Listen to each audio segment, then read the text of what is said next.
Hello, you wonderful people. So for today's video, I'm going to talk about the trailer that just came out today, the final trailer, in fact, for the Black Widow movie. If you haven't seen it already, I'll include a link to it in the description down below. But a lot of really interesting things we get to see in this trailer. For one, we got, even more time with Taskmaster, and it was something I brought up during a previous trailer. Like, I didn't know the full scope of how Taskmaster's powers work, because I was wondering if he needed to actually even be around people. I even suggested maybe the reason why he knows how Captain America fights isn't necessarily that he actually crossed paths with Captain America, but more likely maybe he saw a video or something. And even at one point in the trailer, we see him watching Natasha fight. It looked like it was her from Iron Man 2.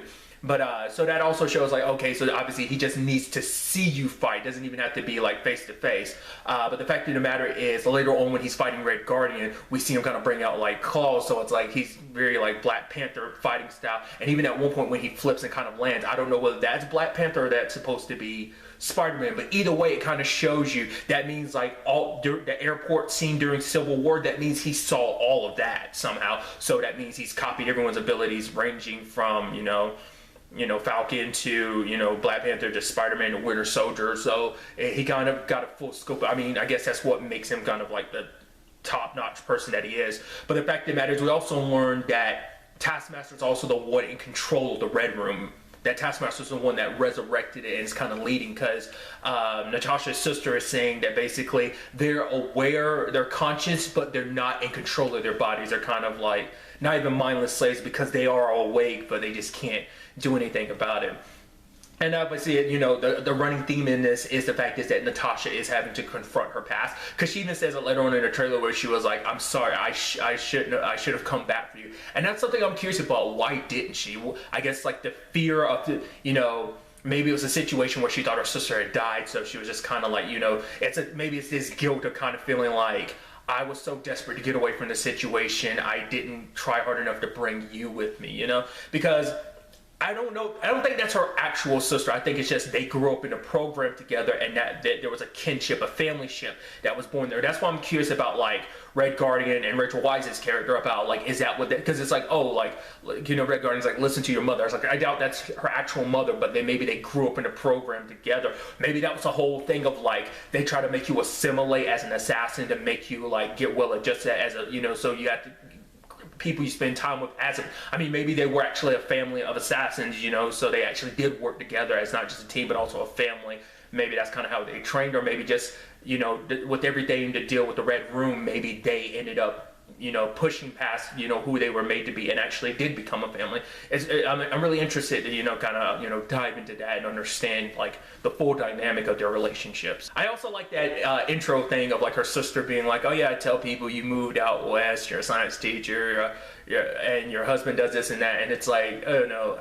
So kind of that spy thing of like the cover that people kind of have. It's so interesting to think that like Natasha would have a cover and stuff like that. So I don't know, I guess because the Red Room was so top secret that like I feel like, would people even ask questions about Natasha or even really know about their existence? But I guess so, or maybe it's just conversations her sister just casually brings up about like, oh, my sister, she does this and that. Because there's just a lot to that I'm really curious to kind of dive into.